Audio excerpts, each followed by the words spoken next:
Sesada yayılsın her tarafa. Ordumuz kahraman, önde Ali Başkan'dan aygırır askerler galebe. Ordumuz kahraman, önde Ali Başkan'dan aygırır askerler galebe. Aygırır askerler galebe.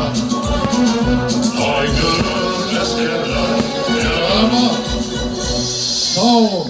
Şemistan'ımızın anlı dostlar. Çok sağ olun Şemistan. Teşekkürler Sağ Şemistan olun. Bey. Qələbəmiz mübarək.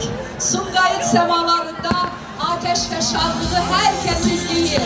Budur aziz dostlar. Budur söylediğimiz vədə an yetişti. Bu ateşleşanlık zaferimizin sesidir. Bu ateşleşanlık Azerbaycanımızın, müstəqilliyimizin, ebedi yaşamlığımızın sesi sedasıdır. Zəfərin daim olsun Azərbaycan. Dostluqların yaşasın Azərbaycan. Azərbaycan, Türkiyə, Pakistan dostluğu yaşasın.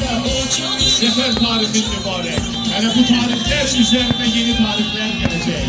Hele zafer yazacağımız, hele tarih yazacağımız sername irəlidedir. Yaşa Azerbaycan, yaşa onun hüdrətli rəhbəri, yaşa əzələsi xalq.